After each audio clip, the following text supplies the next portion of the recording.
Hey guys, good morning. কেমন আছো তোমরা? আশা করি ভালোই আছো। আর আমিও খুব খুব ভালো আছি। আর আজ আমার অনেক অনেক কাজ। এই যে এখন আমি মুছবো, তারপর কাপড় ভিজতে দিয়েছি। অনেক কাজ বাদ আছে, কাচতে দেবো। আর আর কেন এত কাজ করছি জানো? কারণ আমাদের বাড়িতে মানে কাকিমার বাচ্চা হয়েছে, তো ওই জন্য আমাদের এখন মানে আজকে পাছুতা, মানে তোমরা জানি না কি বলো, তো আজকে 5 দিনে পাছুতা হয়। ওই জন্য কি বলে অনেক কাজ আছে। আর সবাই আমরা কাজে ব্যস্ত, আমিও খুব কাজে ব্যস্ত। আর জানি না আমি শর্ট ভিডিও বানাতে পারবো কিনা, তো ট্রাই করবো, দেখি কত দূর হয় এই কাজগুলো আমার।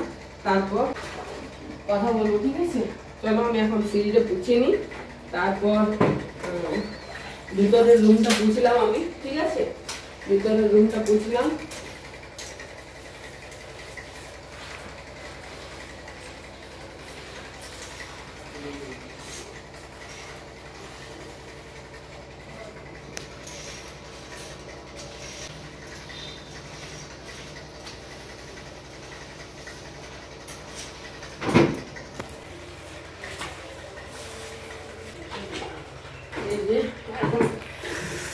আজকে আমার মনে হয় কি করা হবে না, স্কুল ড্রেস বানাও হবে না। দেখতেই পাচ্ছি স্কুল ড্রেস আমি সব কিছু এদিকে গুটিয়ে রেখেছি।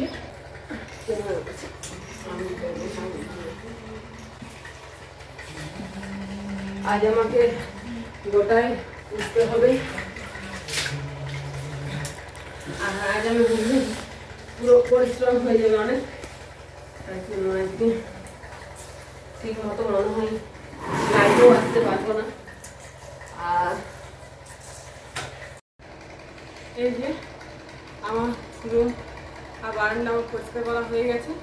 এবার আমি সিঁড়িগুলো পুষছি, আর সিঁড়িগুলো পুষে পরে আমি নিচে নেমে যাবো। আর সোজা আমি কাটতে চলে যাবো।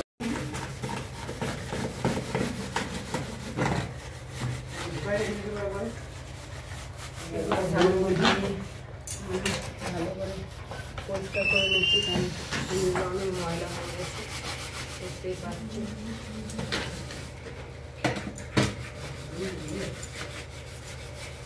কত ঠিক হয়ে গেছে, তাই না?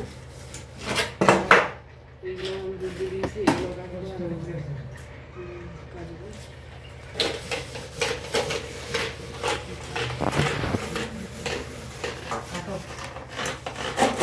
এই যে এই বোতলগুলোতে আমি জল খাই, ওই জন্য এই বোতলগুলো ধুতে হবে, কারণ ছোঁয়া মানে সব কিছু ছোঁয়া, তাই না?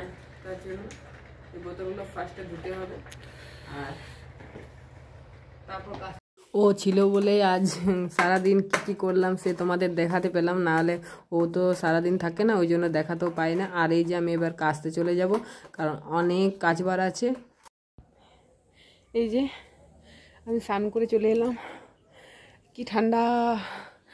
আমার অনেক লেট হয়ে গেল। বাবা কি করে যে কি খেতে দেবো কে জানি। আজকে বাবা পুরী যাবে, ওই জন্য আমাকে তাড়াতাড়ি রান্না করতে হতো, কিন্তু কী করবো, কাজ করতে করতে অনেক লেট হয়ে গেছে। আর দেখতে পাচ্ছ চারিদিকে ছাদে কাপড় মেলে দিয়েছি। আর এখন আমি স্নান করে এলাম, আর কী বলে আবার এখন কাপড় মেলতে আছে। দেখতে পাচ্ছ বালতিটা নামিয়ে রেখেছি, আবার কাপড় মেলবো আমি।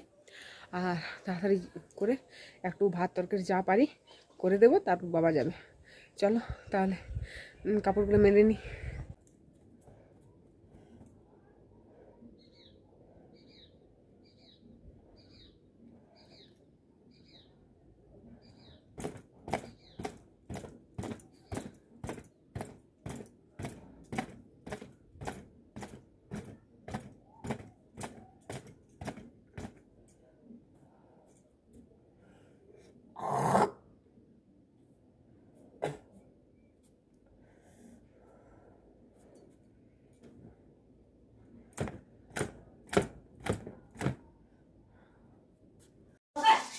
এই যে দুটোকে চাপিয়েছি, কিন্তু জানি না হবে কি না। 12টা বেজে গেল, বাবা 12:30টার মধ্যেই বেরিয়ে পড়তে হবে।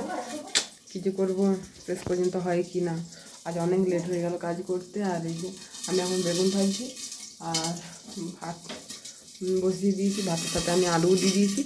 আর দেখি হয় কি না, আমার খুব খারাপ লাগে যদি না বাবা খেয়ে যেতে পারে। দেখছি আমি কি করা যায়।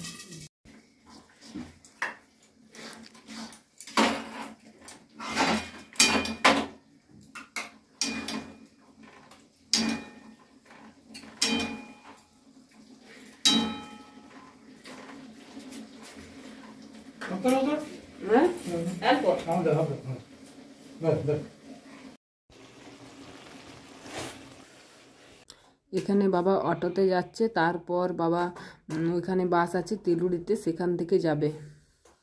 বাবা চলে গেল, আমি দিব। এই যে তা করতে আমি ওকে বলেছিলাম একটু কাল্লাটা দেখতে। এই যে ও কাল্লাটা নামাচ্ছে, কাল্লা ভাজা করবো আমি, কাল্লাতে আলুতে ভাজা। ভেবেছিলাম বাবাকে খেতে দিতে পারবো না, কিন্তু সবই আমার হয়ে গেল ঠাকুরের কৃপাতে, জগন্নাথের ইচ্ছায় আমার সব কিছু হয়ে গেল। যেহেতু বাবা পুরী যাবে, তার জন্য জগন্নাথের ইচ্ছাতেই আমি বলবো যে সব কিছু হয়ে গেল। আর বাবা খেয়েও যেতে পারলো, কারণ বাবা যদি এখন না খেয়ে যেত তাহলে অনেক লেট হতো খেতে। যেহেতু বাবা এজেন্ট, সেই জন্য মানে আগে তো সবাইকে খাওয়াতে হবে, তারপর তো বাবা খেতে পাবে। ওই জন্য বাবা আগে খেতে পেত না, সব কাজ করতে করতে ওইরকম করে খাওয়া হতো না। ওই জন্য তখন কি হতো, আর খাওয়াই হতো না। ওই জন্য তখন আমি তার জন্য ভাবলাম যে যদি হয়ে যায় রান্নাটা তাড়াতাড়ি করে। আর রান্না দেরি হচ্ছিল এই জন্যই যে রান্নাটা যদি আরও মানে আর যদি মানে আমাদের নরাতে যদি না থাকতো তাহলে আমাদের এত দেরি হতো না। কিন্তু কি করব, নরাতের জন্যই আমাদের এত দেরি হয়ে গেল রান্না। আর সব কিছুই হয়ে গেল, দেরি বলবো না, কারণ বাবাও তো খেয়ে যেতে পারলো। আর বাবা এমনি তো ডাল খেত না, যেহেতু দুধ দিয়ে ভাত খায়, আর বাবার ডালও তো পছন্দ নয় তার জন্য। আর বাবা কাল্লা ভাজাও খায় না, তার জন্য বাবা বেগুন ভাজা আর টমেটো পোস্ত দিয়ে খেয়ে নিল। আর আমি তাড়াতাড়ির মধ্যে করে দিলাম, টমেটো পোস্ত করতে তার দেরি হয় না, তার জন্য আমি আজকে ওই জন্য পোস্তই করলাম, যে টমেটো পোস্ত করলে জলদি হয়ে যাবে, জলদির মধ্যে বাবা খেতেও দিতে পারবো, তার জন্য হয়ে গেল। চলো দেখে নাও আমি কী বানিয়েছি। এই যে করলা ভাজা, কটা করলা ছিল, ওই জন্য আমি করলার সাথে আমি দিয়ে দিলাম আলু, যাতে করলা আলু দিয়ে মিক্স হলে তাহলে ভালো হবে, ওই জন্য।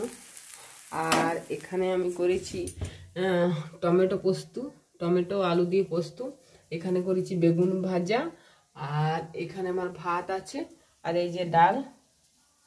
চলো, এই হলো আমার রান্না।